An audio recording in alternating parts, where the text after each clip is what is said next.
We got Aditi, so let's bring Aditi in after a quick word from the Cleveland Monsters, who are the Lake Erie Monsters this weekend. They're back, and for one weekend only. This weekend, January 30th and 31st at Rocket Arena. It starts with a 1-2-3 Friday and a Battle Together t-shirt giveaway, courtesy of True North convenience stores for the first 5,000 fans. Then on Saturday, the first 8,000 fans receive a Zach Werninski bobblehead courtesy of the Cleveland Museum of Natural History. Enjoy returning players, themed jerseys, Calder Cup photo opportunities, and more in this step back in time to 2016. Tickets are on sale now at clevelandmonsters.com. And with that, Aditi Kinkhabwala joins the show, and Aditi's a big fan of this Todd Monken hiring for the Browns. What's up, Aditi? You are? That's not what you told me on text. You said he was terrible. What? I did not. Stop with the I'm kidding. You didn't say that. I'm 100% kidding. Listen. I'm like not even on for 3 seconds. And I'm kidding. Come on now. Bad job on you, bro. Can you have some empathy? So Yes. I am in the midst of virtual schooling hell, which I should show you what my office looks like right now. Yeah. My 6-year-old. So when I was a kid, if you had a snow day, you had a snow day. That just meant you had a snow day. Yeah. And you had days built into your schedule, like maybe 3 of them. And if you didn't use all of them, you got out of school 3 days early. Right. And if you needed a 4th snow day, you had to go an extra day. But in this town, that's not what they do. They do this thing called virtual schooling, which is such a scam. Every half an hour, you're on a Google Meet with your classroom for 10 minutes, and then you're off. And I got 2 kids in 2 different grades. They're on completely different schedules. Someone needs to monitor all of that. I will give a shout out. I do have a good story though about my son. But anyway, so I'm losing my mind, Bull. Like, don't be mean to me today. I'm just joking. Of all days. I'm 100% joking, folks. She didn't say that. I do think that there are. My feeling on this is that you've got to give everybody a chance, right? Sure. Like before we write somebody off or say that this is not a good choice, let's think about what are the good choices, right? So what are the good factors, the pros? What can you feel excited about? So I said this yesterday. Okay. Todd Monken is not a guy that's going to sugarcoat anything. He is extremely straightforward. He is very honest. He is not going to coddle or hold hands. He is not afraid of superstars. I was telling Tyvis about this. We had the Ravens late in the season, and Lamar Jackson, who had this whole litany of injuries, was not practicing 1 day a week. And Monken didn't like that, and he had no problem publicly, repeatedly saying that he didn't like that. So you appreciate that he is not going to cow down to a superstar player, number one. Number two, I remember that when John Harbaugh first hired him, he made such a big deal of saying that Monken is not a slave to any one scheme, that he's not a system guy. And Harbaugh felt that in Lamar Jackson, he had a quarterback who wasn't a system quarterback. So why would I bring in a coach that is slave to one scheme? And you can look at Todd Monken's career, the people that he has worked with, the players that he has worked with, the offensive success that he's had in so many different places. Clearly, that counts for something. I was told that his offensive plan, what he's laid out, is necessary, a way to move forward, is something that really appealed to the decision makers in the Browns building. So there's that. He's also a guy that's familiar with the quirks of the organization. He was there. Do you like how I phrased that? I did like that a lot. That was well done. Every organization has quirks, to be fair. Yeah, but true. Go ahead. Didi, when you was coming on, I was excited because I was like, man, we have not spoken to you since, like, the Great Exodus. Like, there's 3 jobs specifically. McDermott in Buffalo, Mike Tomlin in Pittsburgh, and obviously Harbaugh in Baltimore. Which one of those were you most surprised about? Because those jobs were not on anybody's radar.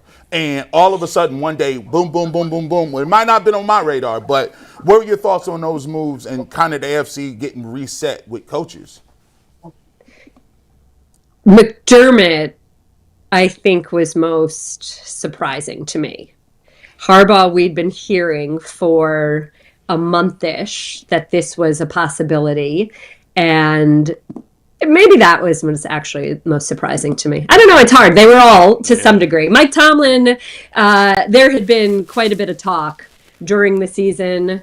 It felt like the patience for backing into the playoffs and then getting blown out was maybe not where it was even 5 years ago. The Mike Tomlin one was least surprising to me. I'll say that. Okay. Not because, again, I've always said that he would write his exit, but it almost felt like he was worn down by a lot of it. The vitriol, the constant fire Tomlin, the drumbeat, the very clear lack of appreciation for who he is or what he's done or what he managed. Some of it obviously of his own making, but still, you could see him saying, I'm over it. I don't need to put up with this. My wife doesn't need to get these messages constantly. So maybe that was least surprising. And then the other two equally surprising. Aditi. It's so hard. It feels like the world moves so fast, G. Like that feels like a lifetime ago already. I mean, Jesse Minter is talking to everybody right now. Yeah. I'm watching videos of Jesse Minter. John Harbaugh got exactly what he wanted in New York. He's talking about Andy Reid and doing exactly what Andy Reid did in his second act. We're so far past that. Crazy. G. Fast forward. Crazy, it do seem like that was like 2 months ago. Right. Yeah. Aditi, what is your gut feeling right now with the Browns defensive coordinator situation? Will you think Jim Schwartz is back, or do you think they have to find somebody else? I mean, it is shocking to me. Crazy. It is shocking that anyone would think Jim Schwartz would not be unbelievably ticked off to have not gotten the head coach job. I mean, you could have written that in stone that if he didn't get that job, he was going to storm out of the building. So not surprising at all. He is under contract. My understanding is you cannot trade a coordinator. He would either have to be allowed out of that contract by the Browns, which the Browns did do for Kyle Shanahan back in 2015. So maybe it is possible. Or he'd have to sit out a year. Or can Todd Monken have a conversation with Jim Schwartz and come to some sort of agreement? Could Jim Schwartz feels strongly enough about the players that he has, the men that he is working with, Myles Garrett, who obviously is a generational talent, the success that he's had. Does he want to continue to build on that? And he will still be a candidate next year somewhere if he continues that success. Does Todd Monken make an argument to him that makes Monken feel that he can trust Schwartz, that Schwartz is indeed all in, and that Schwartz will accept and not feel like he's settling, but say, okay, we're in this together. We can do this. They're very similar personalities. And Bull, I think I said this to you. I mean, they're both alphas. They are both alphas. Yeah. They are both acerbic. They are both incredibly straightforward. It could be really interesting to see that. So I'm not, until I'm told that it's definitely not happening, let's have some hope. Maybe it can happen. Two things I wanted to follow up on. Go ahead, Sorry. Yeah, two things I want to follow. I thought that let's say the Niners wanted to hire him, couldn't they make him assistant head coach / DC, and the Browns couldn't stop him because it's a promotion, or do I have that wrong? I believe that varies from team to team. Potentially, that is how it goes. It's sort of, if an offensive coordinator is not a play caller in one building, he can then go to be an offensive coordinator where he does get to call plays, usually. So perhaps that is a way to circumvent the contract. That is something that the Browns would perhaps have to let him go do. And the other thing I wanted to follow up on was, yes, I like before we got word yesterday that Schwartz was pissed, I was like, he's going to be pissed. He's not going to want to stay. I almost think, and maybe I'm crazy, maybe it wouldn't have mattered because the way you said it, you're probably right. I almost think if I were Schwartz, I'm getting inside his head, because if I were him, I'd be pissed too. I almost think it's worse that it's a guy who's his age. Because at least if they had hired Udinski or Shieldhouse, if I'm Schwartz, I could rationalize, listen, I get it. They want a young guy that can be here 15, 20 years if everything goes perfectly and is here forever. And I know the young guy's not going to step on my toes, and they're going to let me run this defense. Whereas they hired a guy who's kind of like, as you said, same personality, except he hasn't been there in this building. They promoted a guy on his level from another team instead of their own guy. So I almost think it's worse. On a different side of the ball. On a different side of the ball. Yeah. On a different side of the ball. So let's not forget that piece of the puzzle right there. And is it the offensive side of the ball that has created, the last 6 years, Kevin Stefanski clearly had a way that he wanted to play football. We saw Baker Mayfield have success there. We saw him adjust as Deshaun Watson came in. We saw Ken Dorsey forced on him. We saw that flame out. We've seen him try to run different offenses with Joe Flacco, Dylan Gabriel, and Shadur Sanders this year, all trying to play to different quarterback strengths. They have not established the offensive identity that they had early in his tenure, early in Stefanski's tenure, that they want to adhere to or stick to or grow from. So clearly that was something that was very important to them.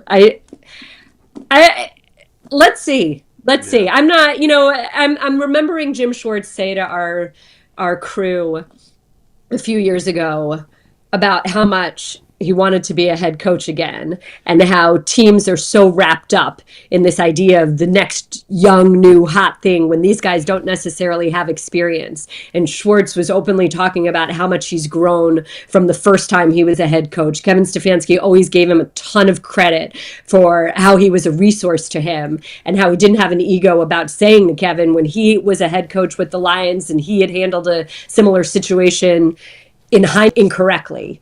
And so he clearly feels that he's ready. He clearly feels he would be better at it. There has to be a piece of him that appreciates that the Browns didn't just go for the shiny, young, inexperienced toy, but said that they do indeed value experience. Yeah. And so that might be a nice sea change, because for a few years, all we were seeing were these young coordinators who insisted that they were going to call plays, and who knows? So, and this go round, we've seen a lot of guys get second chances. Aditi, I know you've covered the entire AFC North for a while, and you're now on the sidelines with all these different teams, and you get some one-on-one conversation with different coaches throughout your travels.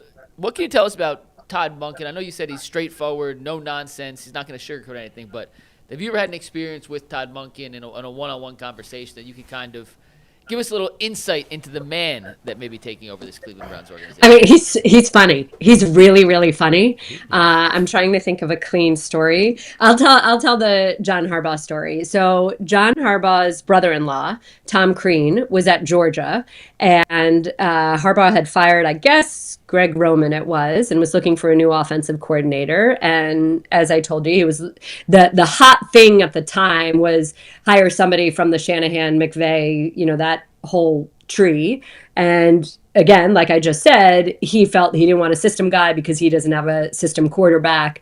And so he wanted to talk to Todd Monken. But he instead called his sister, Tom Crean's wife, and said, hey, do you know Todd Monken's wife at all? Do you think Monken would be interested in talking to me? So he had his sister call Todd Monken's wife, and Monken's telling us this story where his wife is on the phone with, I think it's Joni Harbaugh Crean, and his wife is repeating, would Todd want to talk to your brother? And Todd was so funny in the background, like miming for us, and in the background he's waving at his wife like yes, like say yes as loud as you can without letting Joni Harbaugh hear. And I just remember thinking, and this was before his first ever game as the offensive coordinator for the exactly. That's funny. And he was like so real about it, so down to earth, so it was great. He was great. He was honest about all of it. He has no problem making fun of himself. He has no problem poking fun at anybody else. He drops a lot of F-bombs, so the Browns' social media account should be ready to like You had the F-bombs. If they're live streaming press conferences, then they've got to have their finger on the dump button or whatever you call it, the bleep button. We know kids will be damaged by the F word. They'll never be able to recover from that. Aditi, do you anticipate it being a quarterback shakeup in the quarterback room? You think they're going to mix things up, or you think they're going to roll with the three that they have on roster?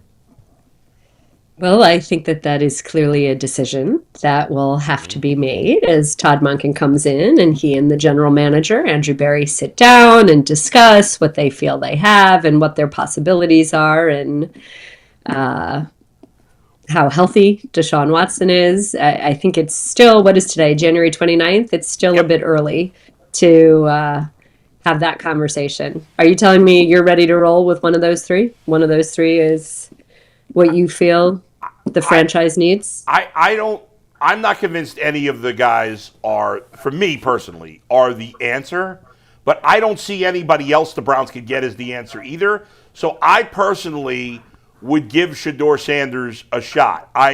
Because I just what's the better option? I don't again, I could be wrong. I don't see Mac Jones as a better option. And I'm not giving up a high draft pick to get him. I don't see, what's his name from the Packers? Malik Willis. I don't see Malik Willis as a better option. I'm not saying they couldn't be. I'm just saying I don't think is a clear better answer. If there was, if there were a no-brainer quarterback that they could get in the draft, I'd be 100% on board with it. Because I'm not convinced about Sanders either. But he's already here. But I don't think they feel that way. I think they're going to get a veteran in the mix. I don't think that you can, quote unquote, waste this defense. One of the greatest things about Jim Schwartz's year is the way he got that unit to bring it every single week, even when the offense wasn't upholding its end of the bargain. And to motivate a group like that, to create a sense of pride in how they play when they really couldn't control outcomes, really is a credit to him. I will say that. There's a lot of draft capital. So, and still, remember, you are very early in this process or there's still a lot of time in assessing the quarterbacks that are coming out and how strongly you feel about them. I will say our crew had the Packers Week 18. We spent a lot of time talking to Matt LaFleur and Jordan Love about Malik Willis and his growth. I mean, you can just watch where he was when he came into the league to how he's playing right now. It's night and day. And great coaching. You were just talking about Sam Darnold before I came on. Great coaching can make all the difference. Sam Darnold, I remember when we had him with the Vikings last year, and he talked about his experience with the Jets. He talked about that awful year with the Panthers, and then he goes to San Francisco, and he openly told us that Kyle Shanahan was teaching him things, showing him things, watching film with him in a way that he had never been taught or shown or asked to ascertain. And he said it completely changed him. I was talking to John Lynch about it a few months after that, and Lynch said, well, credit to Darnold that he put in the work. He would come in early, leave late, wanted to learn. It's apparently the same thing with Malik Willis. So he's not the same player that you saw coming out in the draft a few years ago. I will say that. I'm not saying that he's definitely the best option, a great option. I'm just saying keep an open mind, because I think we write off quarterbacks really, really quickly, especially in this day and age. And it's something my analyst, Adam Archuleta, and I talk about a lot. Coaching feels different on both sides of the ball right now. It's really hard for me to ascertain why. I think some of it is the appetite for the detail and the discipline is maybe a little bit different in players today than it was 10 years ago. And I think the revolving door nature of coaching makes a lot of coaches more interested in the next job than perhaps the process and where they are. So, and sometimes when you're trying to angle for another job, you think a little bit more about what's sexy and how you get a job than how you win. And I'll give you another example. Kevin O'Connell and our crew had this conversation.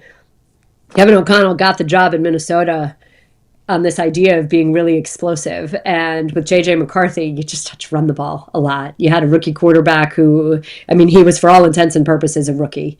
And your offense just wasn't as sexy. And you had to find ways to manufacture first downs and points and wins. But he never would have gotten a job off of a year like this year running an offense like this. So I hope that makes sense. I hope you get what I'm saying. It does. If Deshaun Watson and Shedeur Sanders are still both on the roster and they are, competing and they're just in the room, there's going to be a lot of talk, a lot of conversation. That's what the Browns will be. There'll be a topic of conversation every single week, whether we talk about training camp or whatever. How do you think Todd Monken and his straightforward approach will handle that? There's some clips going around about how he talks about the media and talks in the media. How do you think he'll handle, having those two, I guess, polarizing figures in the same room? I mean, I think he'd be great for it. I think he'll be straight up with the media. I don't think he's all of a sudden at this stage of his career suddenly going to start dancing the diplomatic dance and hedging. So buckle up. It should be fun. Aditi, great stuff as always. Thanks for giving us some insight there. And thanks for coming on my radio show earlier today. Yes, that's true. Oh, my pleasure, Tyvis. Call anytime. Did I make you more excited about Arthur Smith? You feel a little better? Yeah, I was good with it. It was. I had similar feelings about that hire as I did with Todd Monken. Where when I initially heard it, I was like, no. But then I sat back and thought about it more, and I was like, you know what? I can see the vision. I wish you could make me feel better about Zach Wilson, Aditi. He sucks. I mean, Zach Taylor. I keep calling him Kyle Wilson. Zach Taylor. Zach Taylor. Zach Wilson. Zach Taylor. I'm Zach sorry. Wilson. I forgot. I hate him so much. I don't remember. I'm saying his name wrong. All right, Aditi. Thank you. We love you. Zach Taylor has Joe Burrow and two of the best wide receivers in the. Yeah, they haven't gone to the playoffs planet. 3 years in a row. Who's winning the AFC North next year? Guys, I'm sorry. I think I'm cutting out. I'm overloading right now. Too much virtual school. Bye.